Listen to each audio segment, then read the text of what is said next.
Andres? Yes, Auntie. Yun yung tinawag ng lalaki kay Brent eh.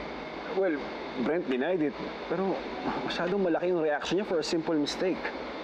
Alam mo ba kanina, nahuli ko yung asawa mo at si Angel nagtatalo. At kitang-kita ko at tinulak ni Ruth si Angel. Pinatulan niya yung bata? Yes. And when I confronted them, they both denied it. Alam mo, malakas sa suspecha ko eh. May tinatago yung dalawang yun eh. Tita, alam mo yan din ang hinala ko eh. Eh, hindi naman tayo pwedeng tumunganga lang at umasa sa mga hinala. Abel, gusto ko paimbestigahan mo si Brent at pati na rin si Angel.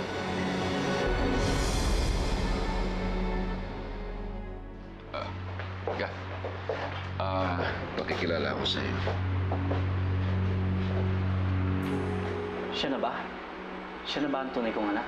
Oh, siya nag-match sa DNA mo. Angel, siya si Brent Dizon, ang tunay mong ama.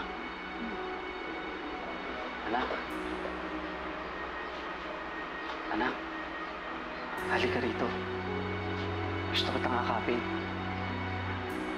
Okay ka lang ba?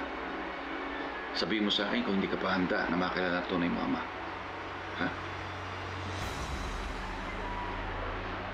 Daddy?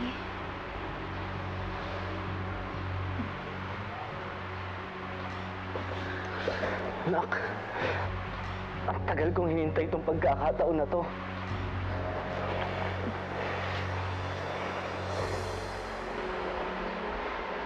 Ruth, is everything okay? Yes, Uncle. Hindi ko lang ho maiwasan madalas sa nangyayari dito. This father and daughter union is just too dramatic.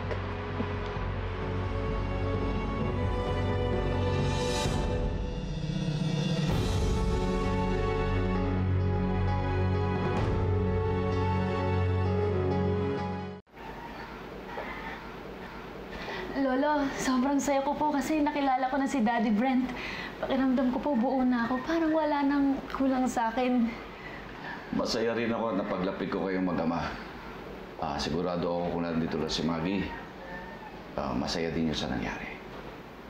Sayang lang po, hindi ko man lang naramdaman ang pagmamahal ni Nanay. Mami. Anak.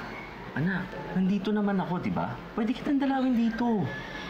Pero Tay, gusto ko po kayong mas makilala. Pwede po bang dito na lang kayo tumira? Lolo, pwede naman pong tumira dito si Daddy Brent, di ba? Okay lang naman po sa inyo yan, di ba? Pero Angel, hindi sila kasal ng mommy mo. Si Brent ang dahilan kung bakit napahiwalay kayo sa amin ni Maggie. I'm sure hindi comfortable sina auntie at uncle na magstay siya dito. It's all right, Ruth. We can leave the past behind. Well, kung amenable kay Brent sa gusto ni Angel, at kung ikasasaya ng apo ko, why not? Pero Uncle... Maraming salamat po, Lolo.